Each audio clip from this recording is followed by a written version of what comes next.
नमस्कार, TV9 मराठीमध्ये आपलं स्वागत। मी प्रज्ञा आणि आता पाहणार आहोत 36 जिल्ह्यातल्या महत्त्वाच्या 50 बातम्या। धाराशिवचे महाविकास आघाडीचे उमेदवार ओमराजे निंबाळकरांचा उमेदवारी अर्ज मंजूर। छाननी दरम्यान जिल्हाधिकाऱ्यांनी अर्जावरील आक्षेप फेटाळला। माढा लोकसभेसाठी धैर्यशील मोहिते पाटलांचा उमेदवारी अर्ज मंजूर। अपक्ष उमेदवार नंदू मोरे यांनी नोंदवली होती हरकत। उमेदवारी अर्जात शेती, व्यवसाय, नोकरीचा तपशील दिला नसल्याचा होता आरोप। सांगलीमध्ये मवियाचे उमेदवार चंद्रहार पाटलांचा उमेदवारी अर्ज वैध।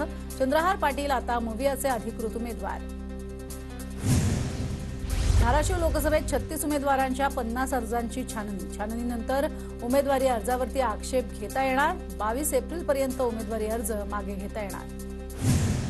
दुसऱ्या दिवशी जळगाव आणि रावेर मतदारसंघासाठी 42 जणांनी 106 अर्ज घेतले। जळगाव लोकसभेसाठी आतापर्यंत 37 जणांनी 89 तर रावेरसाठी 30 जणांनी 90 अर्ज नेले। सातारा लोकसभा निवडणुकीसाठी वंचित बहुजन आघाडीकडून उमेदवारी अर्ज दाखल। सैनिक फेडरेशनचे अध्यक्ष आणि माजी सैनिक प्रशांत कदम यांनी दाखल केला अर्ज। नागपूर रामटेकमधील मतदानानंतर सर्व ईव्हीएम मशीन स्ट्रॉंग रूममध्ये सुरक्षित।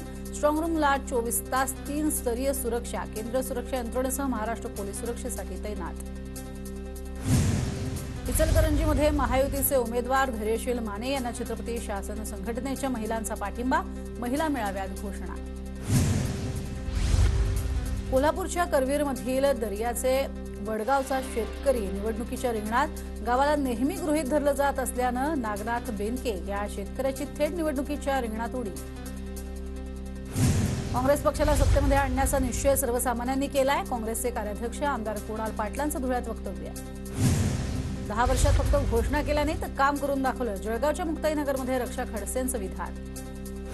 जळगाव लोकसभा मतदारसंघात 40 गावात मवियाचे उमेदवार करण पवारांचा जोरदार प्रचार। करण पवारांच्या प्रचारासाठी उन्मेष पाटील, राजीव देशमुखही मैदानात। जळगाव लोकसभेत महिला उमेदवाराचा अपमान करणारे काय न्याय देतील? मोदींच्या बॅनरवर उमेदवार स्मिता वाघ यांचा फोटो नसल्यानं करण पवारांची भाजपच्या नेत्यांवर टीका। नारायण राणेंच्या विजयासाठी महायुती एकवटली। किरण सावंतांचा देखील प्रचारात हिरिरीनं सहभाग। महायुतीच्या कार्यालयात बैठकांचं सत्र सुरू। सिंधुदुर्गच्या कणकवलीमध्ये मनसेच्या मेळाव्यात नितेश राणेंची हजेरी। मेळाव्यात नितेश राणेंची उद्धव ठाकरेंवर टीका। नारायण राणेंच्या प्रचारासाठी दिग्गज मंडळी मतदारसंघात येणार। 24 एप्रिलला अमित शहांची रत्नागिरीत सभा, तर मुख्यमंत्री उपमुख्यमंत्र्यांसह योगी आदित्यनाथ आणि नितीन गडकरी राणेंच्या प्रचारासाठी येणार। परभणीकरांनी मला विकासाच्या मुद्द्यावरती मतदान करावं। मी भविष्यात मोठमोठे प्रोजेक्ट आणू शकतो, महादेव जानकरांचं मतदारांना आवाहन। अजित पवारांच्या पक्षातील एक गट नाराज। सक्षम उमेदवार असूनही नाशिक, गडचिरोली, परभणी, साताऱ्याची जागा न मिळाल्यानं एक गट नाराज, सूत्रांची माहिती। सुनेत्रा पवार मोठ्या मताधिक्यानं निवडून येतील। पुणे भाजप जिल्हाध्यक्ष वासुदेव काळे यांचा दावा। वासुदेव काळे यांचा सुनेत्रा पवारांच्या प्रचार सभेत सहभाग। छगन भुजबळ यांच्या उमेदवारीसाठी ओबीसी समाज एकवटणार। समता परिषद राज्य उपाध्यक्ष बाळासाहेब कर्डक यांची माहिती।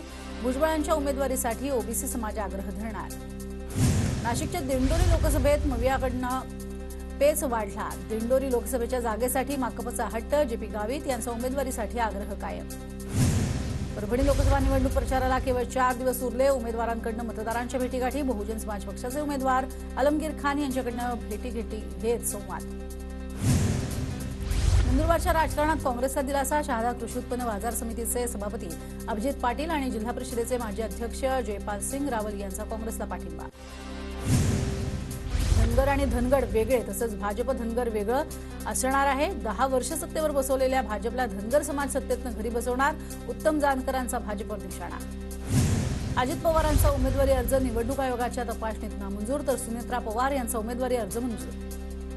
अजित पवार गटाचे नेते रामराजे नाईक निंबाळकरांनी उदयनराजेंची घेतली भेट। लोकसभा निवडणुकीच्या पार्श्वभूमीवर चर्चा। माजी आमदार प्रभाकर घारगे, मनोज घोरपडे यांची देखील उपस्थिती। साताऱ्यातल्या श्री क्षेत्र पाडळीमध्ये उदयनराजे भोसलेंनी मानाच्या सासनकाठीचं घेतलं दर्शन। चैत्र यात्रेनिमित्त सासनकाठी रत्नागिरीकडे रवाना। साताऱ्याच्या कराडमध्ये ठाकरे गटाचा कार्यकर्ता संवाद मेळावा संपन्न। मवियाचे उमेदवार शशिकांत शिंदे यांनी कार्यकर्त्यांशी साधला संवाद।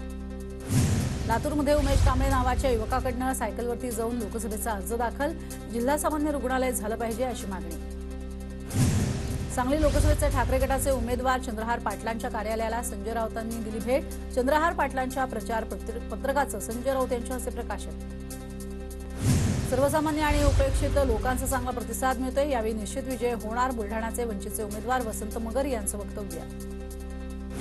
नांदेडच्या किन्हाळामध्ये महादेव यात्रेनिमित्त आयोजित रक्तदान शिबिराचं आयोजन। संजय खराटे मित्रमंडळाकडून आयोजित रक्तदान शिबिरात 100हून अधिक जणांकडून रक्तदान। सोलापूर जिल्ह्यातल्या अक्कलकोटमध्ये मुसळधार पावसाची हजेरी। अवकाळी पावसामुळे बासलेगाव गरोळगी या दोन्ही गावांची वाहतूक झाली बंद, तर पावसामुळे पिकांचंही मोठं नुकसान। तब्बल 1.5 तास झाला पाऊस। सिंधुदुर्गच्या कणकवलीमध्ये अवकाळी पावसाची हजेरी। काजू आणि आंब्याच्या बागांचं मोठ्या प्रमाणात नुकसान होण्याची भीती। रत्नागिरी जिल्ह्यामध्ये अवकाळी पावसाची हजेरी। आंबा आणि काजू पिकांवर परिणाम। काही भागात अजूनही ढगाळ वातावरण।